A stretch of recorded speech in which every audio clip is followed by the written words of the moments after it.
옛날 옛적 아테네라는 고대 그리스 도시국가에는 철학자가 살고 있었는데 그의 이름은 플라톤이었습니다. 플라톤은 늘 세상의 진리를 탐구하곤 했지만 어느 날 그는 자신만의 특별한 방식으로 사람들에게 이데아론의 깊은 메시지를 전하려 했습니다. 어느 무더운 여름날 플라톤은 아테네의 활기찬 시장 한복판에 서서 여러 사람들에게 이렇게 외쳤습니다. 세상에서 가장 완벽한 의자를 보고 싶습니까? 그 소리를 들은 사람들은 아예하며 그의 주변으로 모여들었습니다. 그때 플라톤은 손으로 시장 구석한 장소를 가리키며 말했습니다. 오늘 이 마을에서 가장 훌륭한 목수인 칼리스토스와 함께 특별한 의자를 만들어 보았습니다. 저는 그 의자가 이데아의 세계에서 온 완벽한 의자에 가장 가까운 것이라고 생각합니다. 사람들은 호기심에 가득 차 그곳으로 달려갔습니다. 그런데 시장 구석에서 발견한 것은 다름 아닌 제멋대로 조각난 나무 덩어리에 불과했습니다. 사람들은 고개를 갸우뚱하며 서로의 얼굴을 바라보았습니다. 그중 어떤 이가 소리쳤습니다. 이게 설마 플라톤이 말한 그 완벽한 의자라고? 플라톤은 웃으며 말했다. 여러분이 보고 있는 건 그저 나무 조각일 뿐입니다. 그러나 이 의자 속에는 진정한 의자의 본질적인 이데아가 존재하고 있습니다. 여러분 각자의 마음속에서 완벽한 의자를 상상해보세요. 그 의자는 색도 없고 모양도 없고 시간에 따라 변하지도 않지만 여러분은 그 형상을 보게 될 것입니다. 사람들은 서로 다시 시선을 나누었지만 이번에는 조금 다른 눈빛이었습니다. 어떤 이는 눈을 감고 상상에 잠겼고 어떤 이는 정말 이상하게도 나무 조각을 바라보며 미소를 지었습니다. 이때 한 소년이 용기 있게 앞으로 나와 물었습니다. 하지만 플라톤 선생님, 왜 우리가 그 의자를 상상해야 하죠? 이미 눈앞에 의자가 있다고 하면 안 되나요? 플라톤은 고개를 끄덕이며 답했습니다. 바로 그 점이 중요하단다. 우리가 보고 느끼는 모든 것은 그저 이데아의 그림자에 지나지 않는단다. 이 세상에서 우리는 늘 불완전한 것들 속에서 완전함을 찾으려 하고 있지. 현실 세계는 변덕스럽고 불완전하지만 이데아의 세계는 변하지 않는 진리를 담고 있지. 그날 이후 플라톤의 우화는 아테네 전역에 퍼져나갔고 사람들은 더 이상 물질, 세계에만 얽매이지 않게 되었습니다. 그 대신 그들은 상상력과 지혜의 힘으로 눈에 보이지 않는 이데아의 세계를 탐험하기 시작했습니다. 이상적인 것에 대한 갈망은 아테네 시민들의 마음속에 깊이 자리 잡았고 그 결과 그들의 삶은 전보다 훨씬 더 풍요로워졌다고 합니다. 그리하여 플라톤의 재미있는 썰은 단순한 해프닝을 넘어 그의 철학적 메시지를 잊지 않게 한 겉모습을 넘어 진정한 본질을 보게 도와준 아름다운 이야기로 여전히 전해지고 있습니다. 두 번째 이야기 옛날 옛적 고대 그리스의 아테네라는 먼 나라에 소크라테스라는 지혜로운 철학자가 살고 있었습니다. 그는 하루하루를 아테네의 시장에서 젊은이들과 지식인들과 함께 토론하며 보냈습니다. 그의 명성은 대화의 대가로 알려져 있었고 소크라테스의 변증법적 방법은 아테네의 구석구석까지 퍼져나갔습니다. 어느 날 아테네의 젊은 귀족 크리토가 소크라테스를 찾아왔습니다. 그는 자신이 세상에 대해 이미 모든 것을 알고 있다고 믿고 있었고 다른 사람들에게 자신의 지식을 과시하고 싶어 했습니다. 소크라테스는 크리토에게 미소를 지으며 이렇게 말했습니다. 자네가 세상을 잘 알고 있다니 기쁘군. 그렇다면 나와 함께 진리를 탐구하지 않겠는가? 크리토는 당당하게 대답했습니다. 좋습니다. 소크라테스, 어디 한번 제 지식을 확인해 보도록 하죠. 소크라테스는 그를 아테네의 번화한 시장으로 데리고 갔습니다. 사람들은 매일 이곳에서 물건을 사고 팔며 다양한 이야기를 나누고 있었습니다. 소크라테스는 크리토에게 한 상인이 가게를 가리키며 물었습니다. 저 상인은 무엇을 팔고 있는 것인가? 크리토는 자신만만하게 대답했습니다. 과일과 채소를 팔고 있군요. 소크라테스는 다시 물었습니다. 과연 저 과일과 채소는 모두 신선한가? 크리토는 잠시 망설이다가 대답했습니다. 그렇다고 말할 수는 없겠군요. 하지만 대부분은 신선해 보입니다. 소크라테스는 씩 웃으며 물었습니다. 그렇다면 자네는 어찌하여 신선한 것과 그렇지 않은 것을 구분할 수 있는가? 크리토는 잠시 생각에 잠겼습니다. 아마도 그것의 색깔과 냄새를 통해서겠죠? 소크라테스는 고개를 끄덕이며 계속 질문을 이어갔습니다.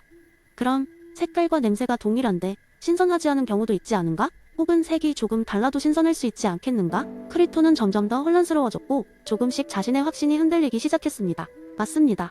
결코 그것만으로는 확실히 알기 힘들군요. 소크라테스는 즐겁다는 듯이 말했습니다.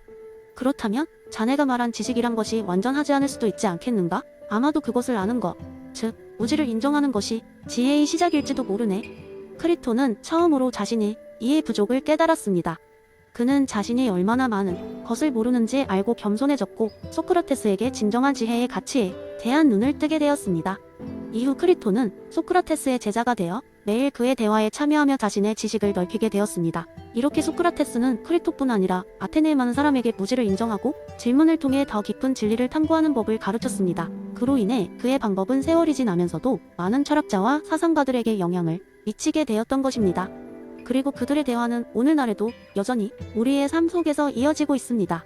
세 번째 이야기. 한 해안가의 작은 마을에 사는 어린 소녀 엘라는 늘 바다를 보며 꿈을 키웠습니다. 엘라는 바다 너머에 어떤 세계가 펼쳐져 있을지 상상하며 그곳으로 가는 모험을 언젠가 떠나리라 마음먹었죠. 그런데 어느 날 마을을 찾아온 방랑자 한 명이 엘라에게 프리드리히 니체의 영원 회귀에 대한 이야기를 들려주었습니다.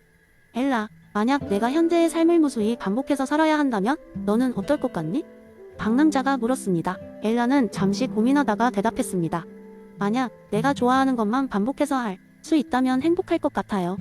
하지만 슬픈 일은 반복하고 싶지 않아요. 방랑자는 엘라의 대답에 미소를 지으며 말했습니다. 니체는 이 영원 회귀를 통해 우리가 삶을 대하는 방식을 다시 생각해보게 만들지. 이 개념은 좋은 기억과 나쁜 기억을 포함한 모든 순간을 무한히 반복한다고 가정하지. 그러니 우리가 매 순간을 어떻게 살아야 할지 고민하게 되는 거야. 그날 밤 엘라는 침대에 누워 곰곰이 방랑자의 이야기를 되새겼습니다.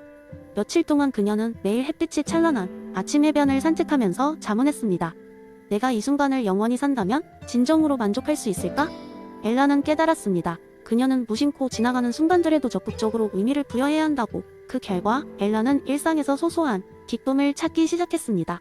마을 어르신들과의 대화에서 지혜를 얻고 친구들과의 놀이에서 진정한 우정을 느끼며 그녀의 가족과 함께하는 시간에서는 사랑을 배웠습니다.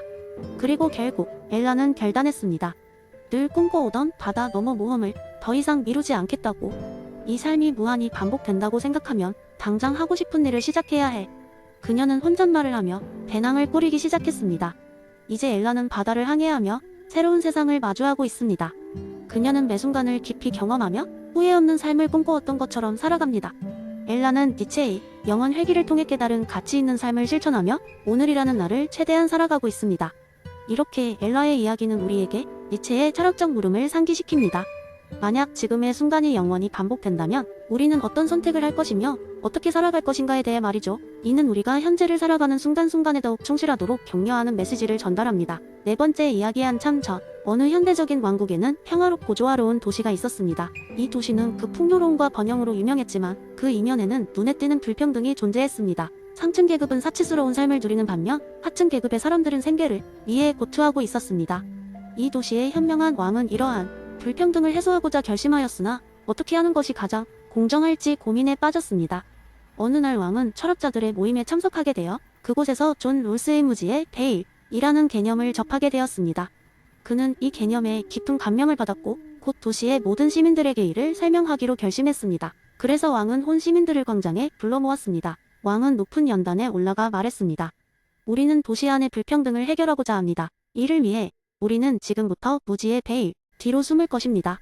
사람들은 의아해하며 웅성거렸지만 왕은 계속해서 이야기를 이어갔습니다. 무지의 베일 뒤에서 우리는 우리의 사회적 위치나 능력, 취향을 전혀 모릅니다. 우리는 모두가 자신의 이득을 버리고 모든 이에게 공정할 수 있는 진정한 정의의 원칙을 선택할 수 있을 것입니다.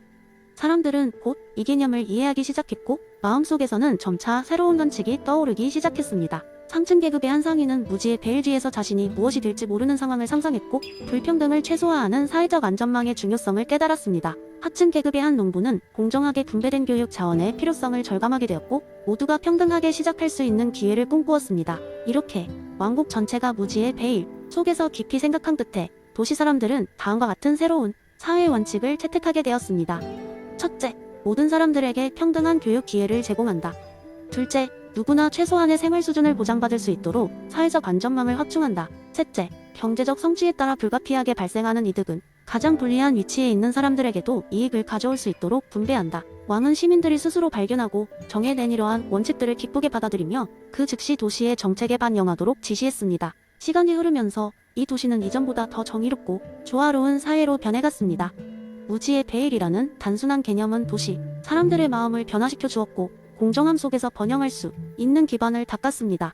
이렇게 한 평범한 도시가 무지의 베일을 통해 불평등을 해결하는 재미있고 깊이 있는 경험을 하게 되었답니다.